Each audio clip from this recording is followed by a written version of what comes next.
Welcome, everyone. Thank you for joining us and managing through our technical difficulties in the beginning. I'm Jessica Ann Mitchell Aiwuyor, founder of the National Black Cultural Information Trust.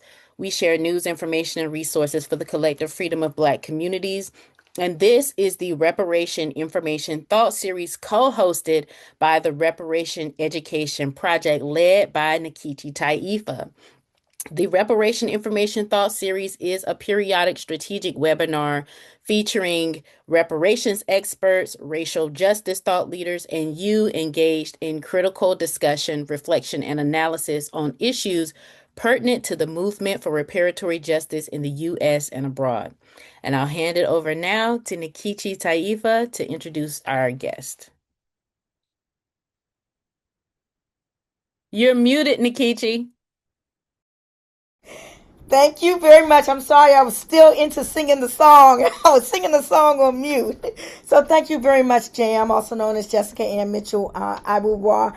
I am just so thrilled. This Reparation Information Thought Series has been going on since 2003. I mean, we're talking about 3 years going strong, covering topics such as staying strong during this time of political turmoil, or the role of philanthropy in the reparations movement, comprehensive reparations, a blueprint, New York advancing reparations in the Empire State, millennial activists in the reparations movement, the California effort through the lens of psychology, and on and on and on. And all of the Reparation Information Thought Series can be found online on actually it's the Nkechi Taifa Experience YouTube page. They're all there and all available for everyone. But right now, we're talking about a Black History Month special. Yes, covering the topic of slave revolts, armed defense, and protest, a mapping of Black resistance. And presenting this phenomenal webinar today is Dr. Ife Williams. We are talking about someone who is an Africologist, a professor of political science and Africana history, immediate past president of the African Heritage Studies Association. Dr. Williams is the creator of the Black Slave Revolts map. You can find it at blackslaverevolts.org, and hopefully our interns can put that in the chat, blackslaverevolts.org. This is a map that essentially chronicles revolts by African and African descendants against the transatlantic trafficking in African peoples, slavery, and colonialism. So with that, I would like to bring up Dr. Ife Williams, and hopefully she will also mention that her mapping experience has been part of the Blacksonian, the National African American Museum, and all that. So with that, again, we're going to bring it up to Dr. Williams. And if you wish to raise a question, don't put it in the chat. You must put it in the specific Q&A box. We will have some time at the end of her presentation for Q&A. So take it away, Dr. Williams. And you can go off of mute too. And I'm going to go on mute. Hello, everyone. Thank you so much for coming today. Let me share my screen. Okay. So, as Nkechi mentioned, the site is blackslaverevolts.org. You can just go there, or you can just look at the map. I'm trying to minimize this. Hide floating. Okay. This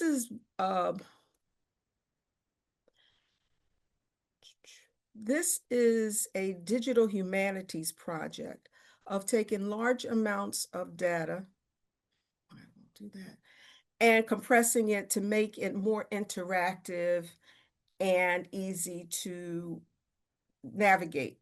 So this is the website, and on here I have videos from the maps, and actually it's two maps, Revolts map and the Resistance map.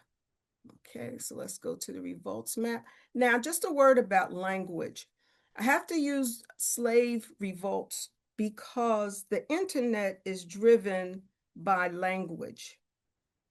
And so no one is going to, maybe no one in this group, I mean, someone in this group, but no one outside of this group is going to go online and look for the enslavement of Africans and African descendants. They're not going to look for that. They're going to look for slaves. They're going to look for slavery. So that's why that language is being used. Secondly, in terms of categorization, it really depends on who's doing the research. Some say that revolt should be determined by the number of people involved, or how much violence was involved.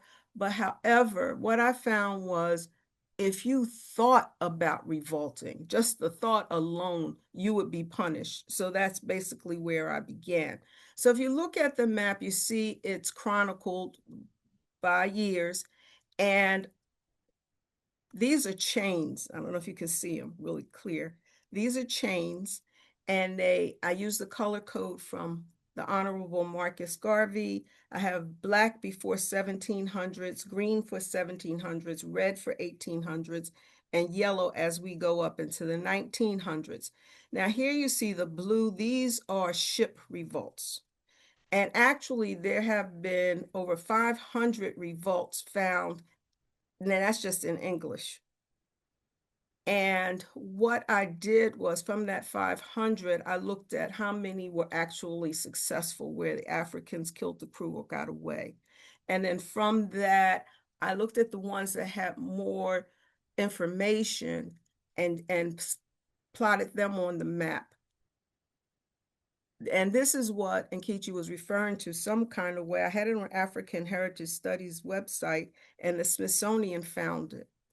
And it became part of their first international exhibit in slavery's wake.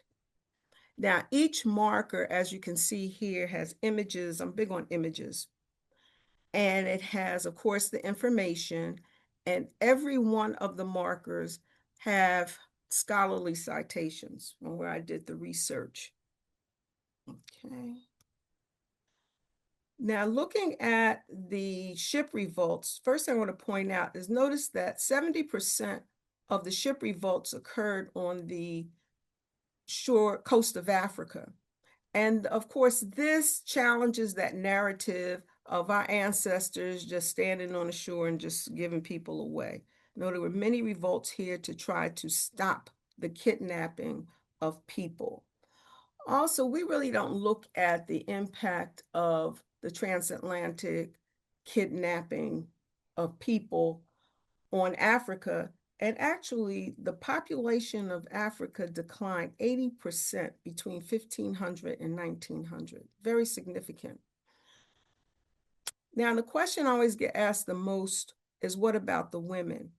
Well, I found women involved in every revolt. There's always women involved. Which one is this? And in many revolts, the women actually mastermind the revolts. Now I'm looking at the ships, because the propensity for a revolt to take place on a ship was determined by the number of women on the ship. Because women, of course, could come up on deck. They could see what the crew was doing. They could see where the munitions were being held and pass this information on to the males. Also, we have, this is Marie Angelique in Montreal. She overheard her master say he was going to sell her. So she was accused of setting most of Montreal on fire. So she was captured and tortured. You know, of course, we all know of Nanny, but these are some of the more, okay, revolts of women that aren't as popularized. This is one of my favorites. This is 1802 in Guadeloupe. And this revolt was led by Solitude, along with Delgas, who was a military man. He was a mulatto. And as you can see from the image, she was visibly pregnant. And what they did was they lured 400 Frenchmen into a fort and blew it up. She was captured alive. The rest of her team was assassinated. And she was held until the baby was born. The baby was given to her master, and then she was tortured and killed. Okay. We also have uh, women-led revolts in Cuba and all over the place. Of course, we all know Nanny and others. Oh, that's the one, Carlotta. The one in Cuba was very significant. That was led by women. And where is it? Here it is. And this was led by a woman. Here you have Carlotta, and her friend Femina led a major revolt in Cuba in 1843, which led to massive repression of Cubans after that revolt. Now, what are the causes of the revolts? Of course, people would say, well, I mean, it's obvious it was slavery, but it was a little bit more than that. As we get into the 1800s, we have to look at enslavement as labor, right? And here you'll find the Africans got together and they were trying to negotiate with the Europeans. Here in Antigua, all they really wanted was a Sunday market. That's all. Just give us Sunday off. And of course, the Europeans said no, and it turned into a massive revolt that was then put down. Another big one was in Jamaica, known as the Baptist War. Again, this really began as they were trying to negotiate for their working conditions. And this revolt, they say the number was between 20 to 60,000 enslaved people across the island participated. And this leads us into another thing. What about some of the strategies? Most of the revolts, yes, were spontaneous, but a lot of them were really planned.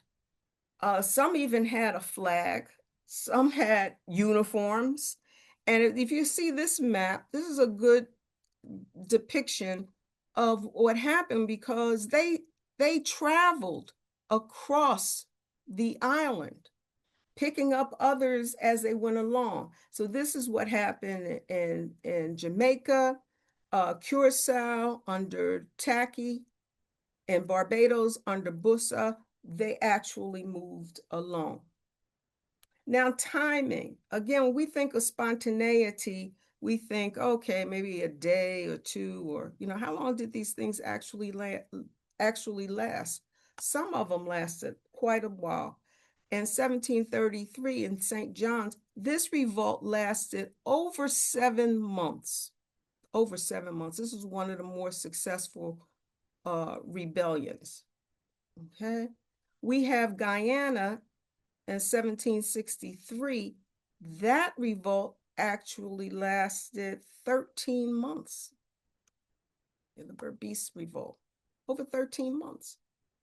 So we see that these revolts were not monolithic, depending on where they were. Now, another thing is, in terms, especially with Guyana, would be the existence of maroon communities. Now, I did not really include maroon communities, only those who were directly associated with a particular revolt for two reasons.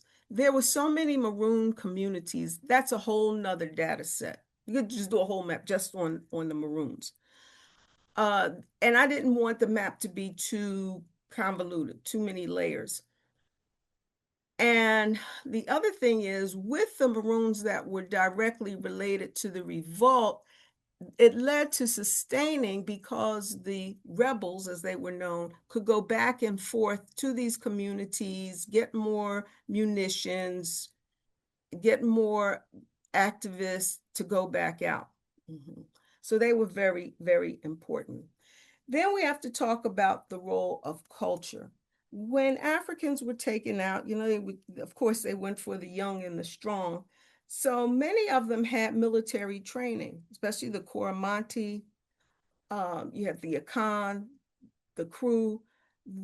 So A lot of those revolts were organized by those with that military training. In Brazil, you had the Muslim, oh, that's what I was looking for, the Muslim the Muslims who refused to be enslaved as part of their religion, and they were instrumental in organizing many of the revolts there. Presently, scholars are looking at the Civil War as a major revolt. And why I put it under culture is because of the role of religion. And this is something I'm looking at now. Because we have a theological shift from Africans being seen as punished by God to those being, of course, wanting to be liberated by God. And it really was the largest slave revolt because what happened? You had a large number of Africans involved, and what was the result? Was freedom. So this is current scholarship, and most of these scholars who are advocating the Civil War as being a slave revolt are white. They're white, and I listed them all. You only have one black person on here. Earl is the only one. Because usually this is what happens, and fellow scholars know when we say things like that, they say, "Oh, you're just wanting to feel good. You're just making things up." So I said, "No, now they're saying this." So of course, once they say it, it becomes codified. Another phenomenon I like to look at is who was involved. So everybody would say, "Oh, the average slave."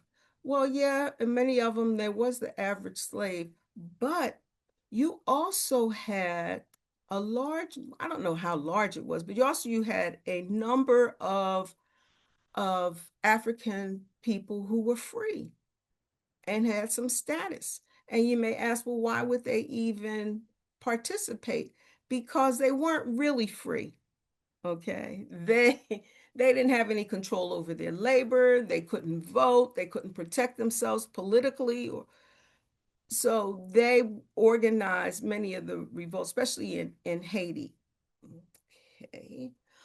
One thing I looked at that really astounded me that was what I call the slaves in uniform. Slaves in uniform. And then you see the West Indies regiment. And here, when we look at the Buster Rebellion in Barbados, the people felt like, oh man, we're gaining headway. We're really winning this thing. And then they looked over and they saw these black soldiers coming, and they just knew that they were going to win that revolt. And of course, the black soldiers put them down. And you also have to think of how these black soldiers, how whites responded to these black soldiers. Can you imagine? These men have guns. The best source I ran across here is Gerald Horne in his 1776 book. He really talks about this phenomena of these black soldiers. I think that's very, very interesting. Now, the punishments, they were horrific. And I think this is the one thing that made me kind of back up from the map. I mean, it was like, how did you even think of doing these things to people? I mean, decapitations, gutting people, body parts. It was just awful. But you say, well, why would they go on and revolt? But what we have to understand is the act of revolt is an act of freedom. Even if they weren't going to win, it showed that they had control, that they had agency over themselves. And so they were going to take the risk. And then we have out here our outliers, like in Australia, uh, in what is this? In Indonesia, you had this goes back to the blacks in uniform, where some of them had mutinies because even though they were in the military, they were conscripted, they were still treated as being enslaved in the military. Of course, the whites were treated better than them. And so we had a number of mutinies by these Black soldiers. So that is map one. So I finished map one, and I was thinking about resistance, about the primarily about the revolutionary movements in Africa. A lot of people really aren't familiar with it. Now people are talking about Traore and Africa, but in terms of the larger number of revolts, there's not too much talk about. So that was the inspiration really of doing map two.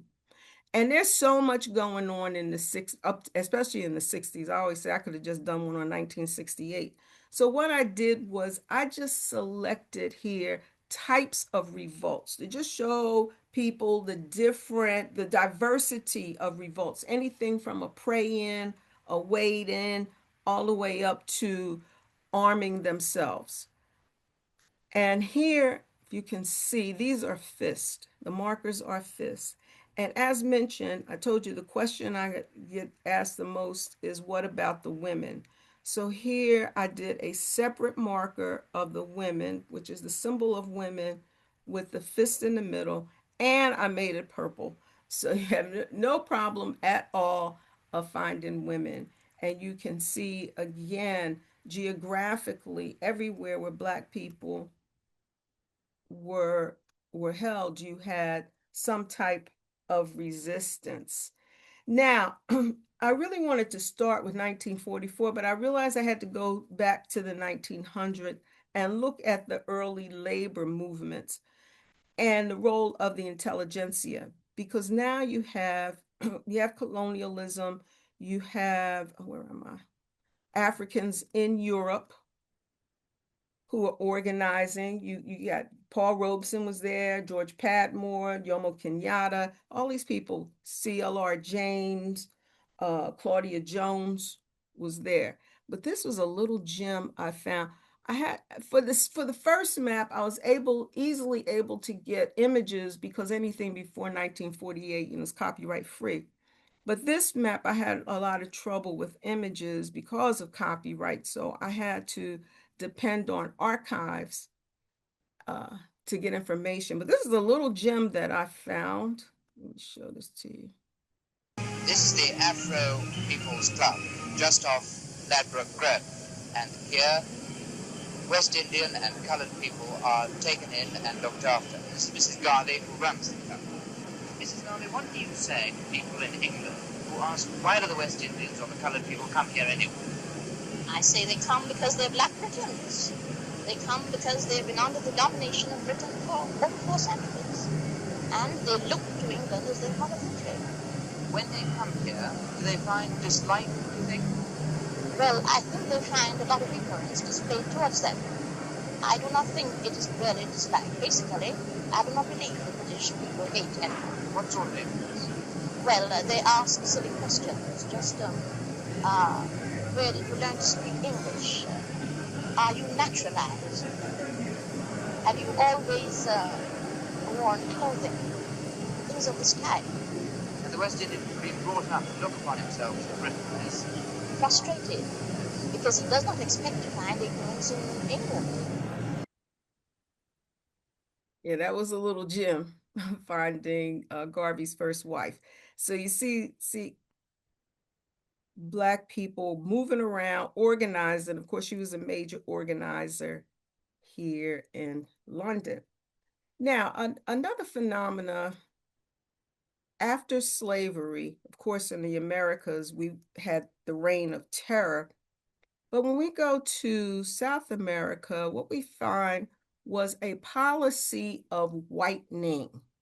What they did was to bring in white people to dilute the Black population and gave these white people, of course, housing, employment, education, everything that was denied to Black people. So you see between 46 and 52, 96,000 whites went into Venezuela. And this explains why we know that during enslavement, the majority of Black people went to Brazil. And you can go to Brazil, especially places like Porto Alegre, and not even see a Black person. And you're like, well, what happened? Again, it was this whitening policy. Here we have in Argentina, look at this, between 1870 and 1914, 2 million whites were brought into the country, 2 million. All right. So, and then where Black people had organized to protest, is this Cuba? Yeah. Oh, that's 53. Where people had organized to protest, they were just massacred. You had major genocide in Cuba and, of course, throughout Africa. Major genocide in Southern Africa, Namibia, Uganda, all around here. They just killed them off. Now, how can we categorize and use the map? Well, there are different ways that you can organize the information. What I did was what I call transnational movements, being a Pan-Africanist. I want to look at those movements where that affected Black people throughout the world. Okay. But before that, okay, I guess I start Marcus. And of course, the largest movement to date would be Marcus Garvey. Is this Marcus Garvey? Yes, Marcus Garvey. Now, even though people may say, okay, we had Black Lives Matter, a lot of people participated. Yes, but what was lacking with Black Lives Matter was that organizational strength, okay, and that they did not have. Or if they did, we would still see a lot of the work that they're doing now. But here you had major organizations. So we have Garvey. Now, this is where one of my friends called me Dora the Explorer. This is my map in a map. She's like, okay, Ife, that's too much. But I think it's pointed. This shows the number of, not really the number, but the existence of UNIA organizations throughout the world. So you can see, I mean, India, Australia, and London, of course, United States. Cuba had over 30 branches, just in Cuba alone. And you see them all through South America, you see them all throughout Africa. And some of these branches are still operating today. I know the one in Namibia is, and the one in South Africa. So this would be, I think, the largest movement, global movement, with over, oh, they had over 1,200 chapters, and as you can see here, in 40 different countries. Okay. All right. The second movement I identified was the Scottsboro boys, who weren't really boys. They were men. There was only one of them that was actually a boy, but that was part of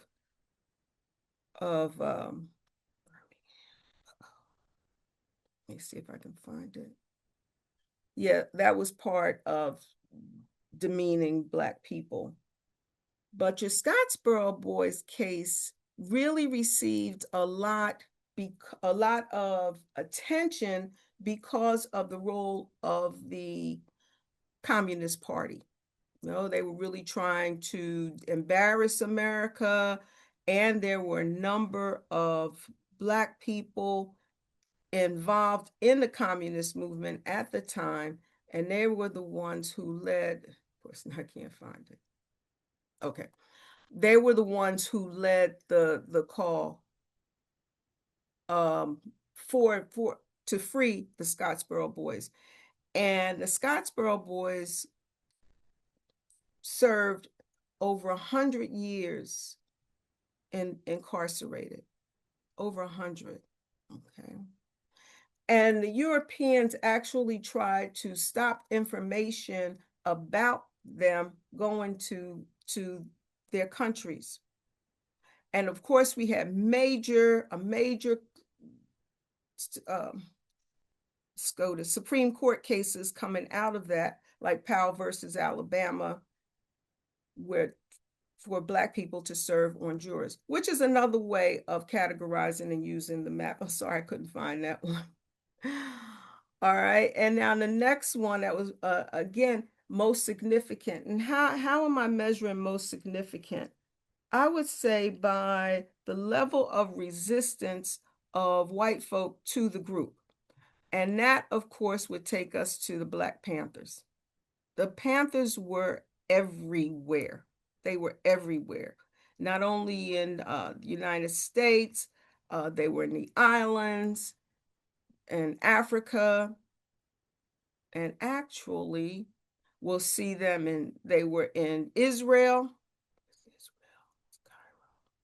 They were in India with the Dalits. They were in Australia. So I think in terms of impact, we would see the Black Panthers as being the strongest group, right? Now, as mentioned, my motivation for doing this map came out of the revolutionary movements in Africa. Okay, so people are talking about Traore, but how many are talking about Thomas Sankara? So I have Sankara here. These are great images. These were from the Schomburg. Here he is with Queen Mother Moore. Here he is speaking at the United Nations. Okay. And again, I said with this map, I wanted to show the women and their role. And in these movements, we have women who actually were on, they were on the battlefront. Let's see, here you have women carrying a gun and actually fighting. They weren't just doing the food and the laundry. They were really on the front lines. Okay, and we see this in Angola and Mozambique, Guinea-Bissau. They had these women. Now, again, for this project, I had to really depend on archival images. And when I came across this image, I think this kind of explains white supremacy. This is from the Amistad in New Orleans. And here you have the children with their gun and dog facing the Africans as they protested. Somebody told me, they said, this is Elon Musk. And so this is the psychology, you know. All right, now, oh, of course, the largest transnational movement before the Black Lives Movement, of course, would be in South Africa with the divestments and getting rid of apartheid. And again, we see the role of women here in their protests, Winnie Mandela, and others. Now, let me jump over to the Civil Rights Movement. I'm fading. Here, let me see. Over in America. Now, of course, we're given the narrative of the peaceful movement, we shall overcome, and we don't really spend too much time on the role of armed resistance in America. And here, I looked at the Deacons for Defense. Is this the Deacons? No. The Deacons for Defense and what they did to, I'm sorry, y'all. I looked at this before I started. Now I can't find them. They were very instrumental in protecting the people who march, because you have to understand, as people go out and march, and white folk would shoot at them, so they had to have some protection. So this became a major point of discussion in the movement of whether or not they should be armed or not. And I'm going to show you this little clip. How do you go determine to keep the powers that be from preventing your leader from speaking to you? How do you do that? Well, I'll tell you how we did it. Every one of us, including myself, went armed. We went armed. I had 2 guns on me. I had one in my bosom and one in my pocketbook. Low 38 special. Pearl handle. I'll never forget my little pearl handle gun. You think you're bad, huh? Some of you think you're bad. We went, brothers and sisters, do you think we went there with a round of ammunition? No, we went with handbags of ammunition. I love that video. She looks so demure. Somebody's grandmother, somebody so sweet. She said she had 2 guns. And lastly, I want to finish up with the length of time of these civil rights movements. Of course, everybody would say, of course, has to be the Montgomery bus boycott that took place over 381 days. But actually, I found many more that lasted longer than that just did not get the type of exposure. And one of my favorites is here in Orlando in 1960, because this one was led by high school students. They protested every day after school for 3 years. 3 years. They would go down to the Strouds and sit at the counter. They would close the counter and they would just sit there until it was time to leave. And then they would reopen it. And it was 11 of them were arrested and held for $250, which was a lot of money each in 1960. And the community raised the money to get them out of jail. But that was 3 years. So they were very, very committed to the movement. So that is the site. I also have educator resources for students. Oh, this is a pic from the Smithsonian. And I have exercises, maps, and questions and hot spots, different things to do. I also did a tab on slavery because now on YouTube, they're telling people that slavery did not exist. And so I got a couple of videos, and Brazil is the best because, of course, they had enslavement all the way up to 1888. So you have actual photographs of people being enslaved. And so that is it for me. So I really want to thank Dr. Ife Williams for this phenomenal, very, very in-depth presentation and the mapping, slave revolts, armed protests, armed defense and protests and the like. And I want to turn it over to my partner, Jam, and her team that's going to facilitate the Q&A. All right, thank you so much, Dr. Williams. That was amazing. I got people tweeting me right now about this presentation and lots of folks in the chat interested in having this information to share with others and the video to watch again. So thank you so much. Like the videos.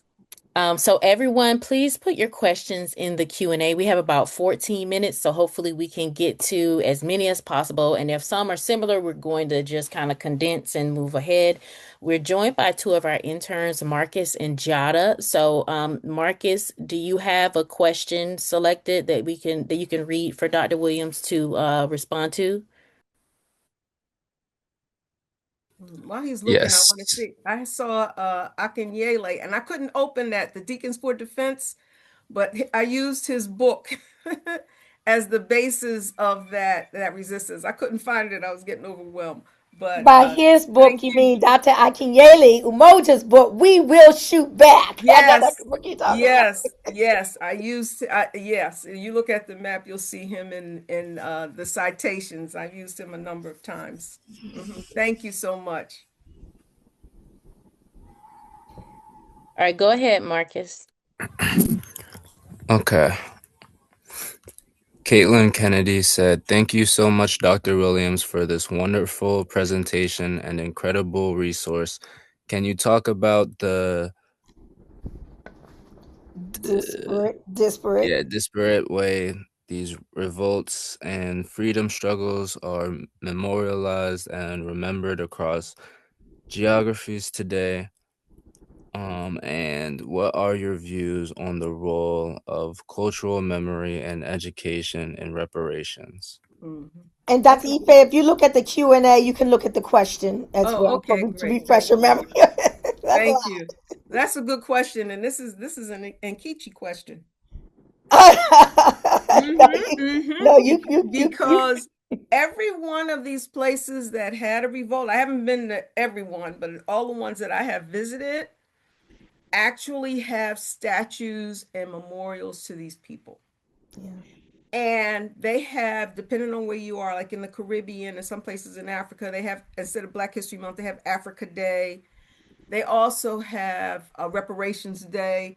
And every one that I participated in, they talk about reparations and they link it directly to their ancestors who fought for resistance. So yes, this very much alive. I talk about how the past informs the present, you know. The only thing is that we see these actors as the other, these people who did this, and we don't see them as ourselves, you know, that we're the ones. We have that DNA. We have that same possibility to do these things. The rest of the question is too large for me. It's a lot. Okay. Jada, you can go on with the next question. Um, Alex Stein said, "This archive is incredible. I am wondering what methodology was used in order to find all these events." Oh, the Methodology. Yeah. okay, anthologies. That's a good question. Methodology. Oh, What methodology methodology or was used? anthology? Yeah, what Okay, methodology was used? Yeah. okay, because I talked about how we categorize them, but I used Junius Rodriguez's book on revolts, slave revolts, and then I used Herbert Apthecker's book as a basis. And then from there, I went country by country and looked to see if there were any revolts there, because Black people were everywhere, were enslaved everywhere. And again, so if you thought about revolting, then I included that. Now, Herbert Aptheker and Rodriguez, they use other methods of categorization, but that's what I did. Can I just follow up with a question from Emmy Aguilar from Bliss? She says, this is a phenomenal resource. Curious if you could talk about the process for creating this resource/map. Was this done over several years? Who collaborated with you? A good question. I this is ancestral driven. I'm not even I tell people I'm not even really a historian. I'm a political scientist. And I'm into, like you saw all the videos and images. I was working on a video called Africa's Not a Zoo, that you can see on my website, drifewilliams.com. And I told the tech person, I said, you know what, I would really like to do something on slave revolts. And they said, why don't you do a map, a Google map? I'm like, what? And they showed me how to do a Google map. And that's how I started. I started with the markers and putting the information in the markers. And then for each one, I did PowerPoints. Basically, did PowerPoints and I turned them into MP4s. And who collaborated? I had students working with me. I had them look up, do countries to see if there were revolts and get me citations, and I followed up with them. I had great animators. I hope you go to the site and see the animations across the top. I used 6 animators since I couldn't get visuals there to do that. And yes, the first map was over years because I would work on other things and come back to it. So it was about maybe 6 or 7 years. But the second map, I'd say about a year and a half because I knew what I was doing. And you'll see a major difference between map one and map two. Map two is more involved, a lot more information in the markers about the particular forms of resistance. Thank you. So I'm going to read a question from Robert. In my leaning, or I guess learning about the trade back in school, it was taught that there was a ushering of traditional slavery into the brutal form of chattel slavery and the breaking of families. So the trade to the Caribbean, the slavers were transporting clusters of tribes and related individuals. And because of the revolts, by the time the trade was focused into North America, the auctioning block and the assault on family structure took hold. Can you speak to this dynamic and the progression of chattel slavery and the barbarity of the auction block and splitting of families? Mm-hmm. Well, I mean, I think you answered your own question. It was barbarous. But a point I didn't make is the role these revolts played in ending, and not only ending enslavement, but ending slavery itself. Again, the narrative we get is, oh yeah, we had these white people, we had the Quakers and all these other people who felt sorry for us, and we had a couple of black people, Frederick Douglass, who went around and did some speeches, made white people feel guilty. And we don't put the emphasis on the role of the people involved in these revolts. That is what led to the end. I mean, the abolitionists did play a role, but this was the decisive factor, especially in ending the trade. I mean, it was so much going on. I wish I could speak a couple of different languages so I could find out information, but you had pirates involved. You had people paying other ships to attack slave ships. They didn't really want the slaves, they wanted the ships. There was a lot going on. But because of these revolts, it had to end. Mm-hmm. So I have something from Kamal Siddiqui, who also has work in the Smithsonian, the National Museum of African American History and Culture. I'm not sure if you know him. I don't know him. Divers with a Purpose, deep sea diver. Anyway, Kamal is asking, saying, "Thank you, Dr. Williams, for this insightful presentation and doing this critical work. How our ancestors resisted European enslavers should be centered in discussions about African enslavement." Concerning resistance slash revolts on quote unquote slave ships, are you familiar with the French vessel L'Aurore in 1770 and the Mirrormen Mm-hmm. 1776? Mm-hmm. Yeah, they were on the map. Yeah. Uh-huh. Okay.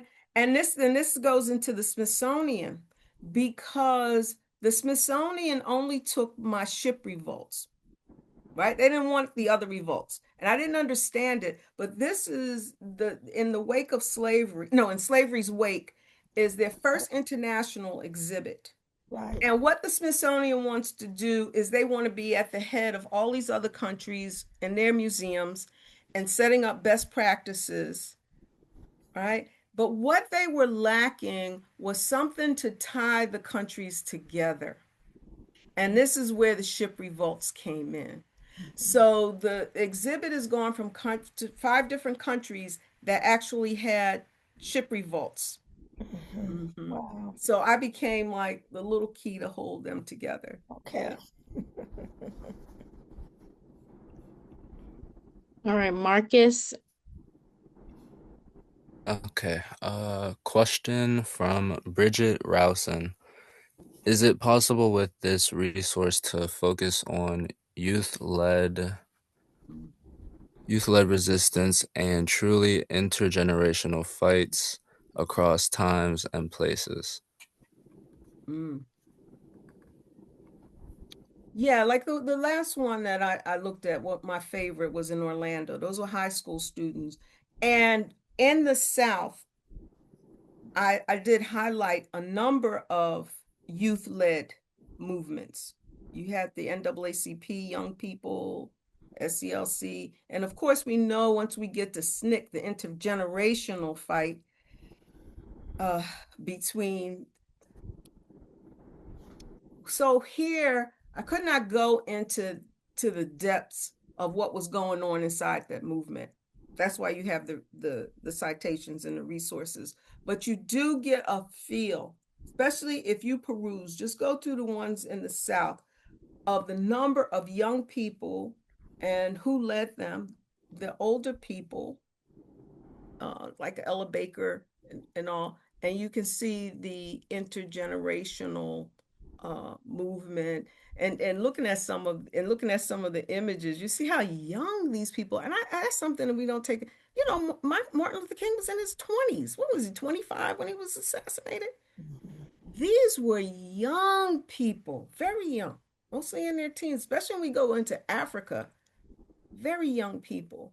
And we have to, hold them up and look at their uh, bravery. Mm-hmm. We have just a couple more minutes. Jam, do Yeah. you want to maybe summarize some of the remaining questions that she can determine how she wants to answer? Well, there's one that I think they meant to put this in the Q&A, and I think that they just didn't know how to move it. And so I think it's a good one to close on, or next to last. There's another one that's good to close on. But this one is from Gretchen. Thank you so much for your hard work of assessing archives and making resistance tangible and accessible for real people. Indeed, I worked with Haitian partners, and it was an entire project on its own to access archives. Question one, how is your broad definition of revolt being used by orgs now to fundraise, resource, and grow direct action since so many people downplay the importance of even communicating resistance? Question two, anyone documenting how resistance to rape showed up? And question three, how can we collaborate so research is not siloed from litigation, people's accessibilities, and global policy advocacy? Mm. All right, Gretchen, my sister, rock and roll it, lawyer. Mm. Yeah, You right. say she threw you a doozy. That's I know. Gretchen, they're all above my pay grade, you know. oh no, that's not true. I feel you. But in terms of how people are using this, I really have been kind of staying under the radar because of all this anti-black racism, and I just didn't want my site to just disappear. I went on one day and the maps were gone. They were just gone. And I'm like, oh my God, all this work. So I don't know. I think I'll see in the future how people actually use the maps, and in terms of the women and the raping and the resistance, I have a lot of that in the ship revolts. Remember I said that they started, I pointed that out in those revolts.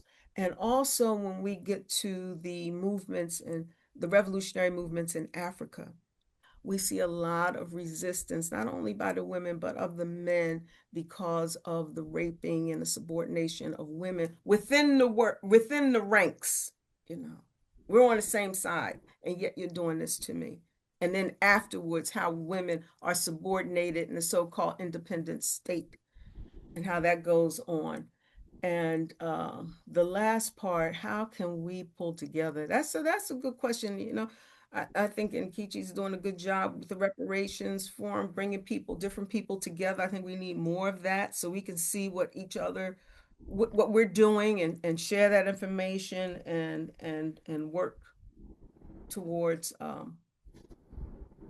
collaborating more. We really need more of that. Mm-hmm.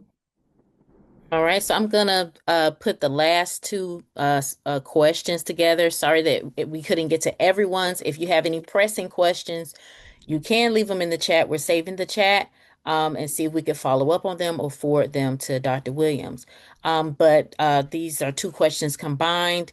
Is there a search feature, like being able to find certain leaders in certain locations? And then um, is there contact information up? They're looking through the website trying to find contact information for interviews and presentations, or could you provide an email for people to reach out for that?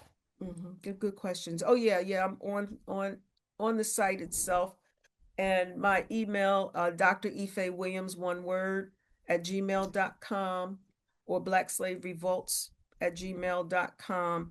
And yes, I should have shown that. Somebody asked me about that too. They said you should show people how to use the map. Yes, there is a search feature, just like in Google Maps. At the top, you'll see where you can search. You can put the name of the person or the revolt that you're looking for.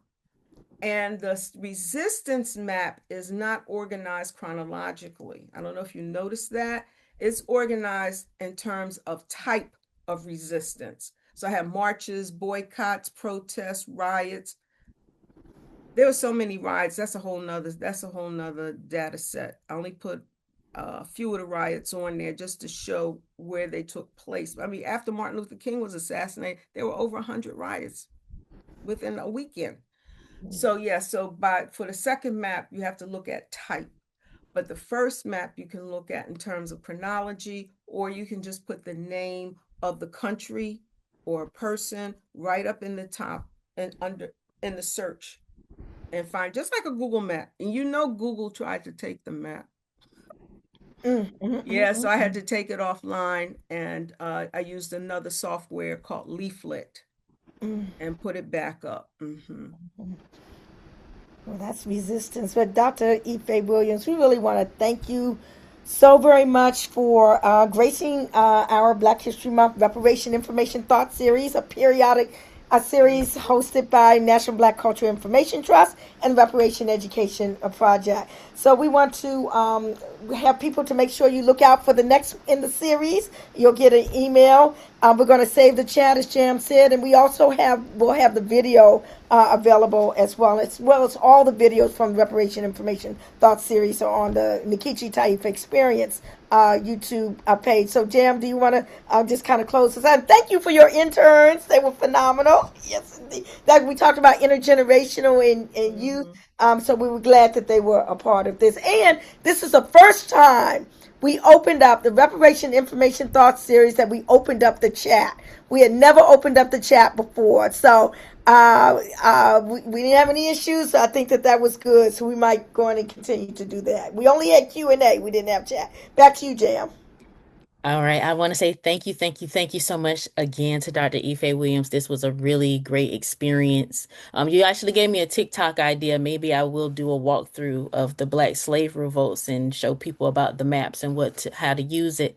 I also wanted to just, as we close out today, I wanted to uplift our newest ancestor, Jesse Jackson Sr., and just uplift the fact that he transitioned to the ancestral reel during the 100th anniversary of Black History Month. And just further solidifying his importance within Black history. And I just want to close out with I am somebody. I Hey, am somebody. keep hope alive. I am somebody. Yes. And keep hope alive because they definitely don't want us to.